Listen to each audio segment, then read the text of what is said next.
ఇదిగో ఇలా చాన్నాళ్ళ తర్వాత పొలం బాట పట్టాను. పచ్చా పచ్చని పట్టు చీర కట్టిన పొడిమి తల్లిని మనసారా చూడాలని, పరవశించే పైరగాలని, తనివి తీర ఆస్వాదించాలని, చేలోని గోమాతకి నానబెట్టిన శనగలు బెల్లం తినిపించాలని, దారిలో ఉన్న వెంకటేశ్వరుని మనసారా దర్శించుకోవాలని, చక్కగా సాగుతున్న వనామీ రొయ్యల వ్యవసాయం చూసి వద్దామని, అలాగే పనిలో పనిగా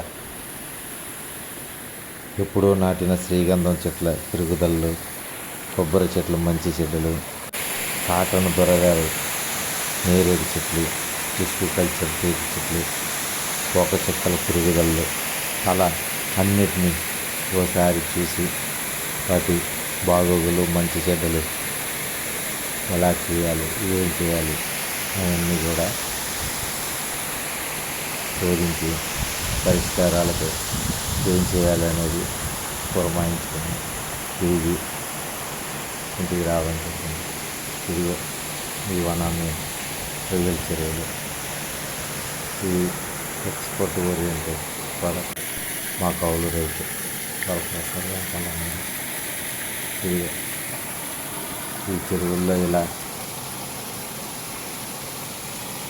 ఏరేషన్ కోసమని రోటరీ పంకాలు తిప్పుతూ ఉంటారు.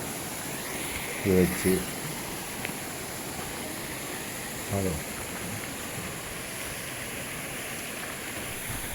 ఈ చెరువులు వీటి నుంచి వచ్చేటటువంటి రొయ్యలు 40 కౌంటు, 30 కౌంటు, 20 కౌంటు అంటూ చాలా పెద్ద సైజు రొయ్యలు ఎదుగుతూ ఉంటాయి. ఎదిగి వాటిని ఫారెన్ ఎక్స్చేంజ్ కోసం ఫారెన్ ఎక్స్పోర్ట్ చేస్తూ ఉంటారు. ఈ విధంగా రైతుకి లాభం, కౌలు తీసుకున్న వాళ్ళకి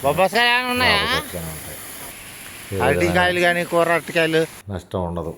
ఎప్పుడు ఉండదంటే పంట అధికంగా వచ్చేటప్పుడు ఏమవుతుందంటే రేటు ఉండదు.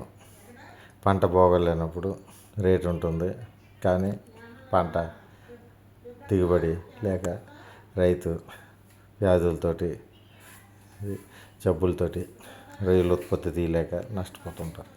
కానీ ఎలాగైనా ఈ చెరువులు అనేవి పూర్వం ఒకప్పుడు 20 ఏళ్ళ క్రితం ఉండే టైగర్ రొయ్యల కన్నా కూడా ఇవి కొంచెం రైతుకు అనుకూలం. ఒక పంట పోయినా ఇంకో పంట వస్తుంది. Okay, no problem. ఇదిగో నేను వేసిన శ్రీగంధం చెట్టు, పోక చెట్టు ఇదిగో 4 ఏళ్ళ క్రితం వేసినాయి. ఈ పచ్చటి పంట పొలాలు, చెరువుల మధ్యన ఆనందమైన జీవితం.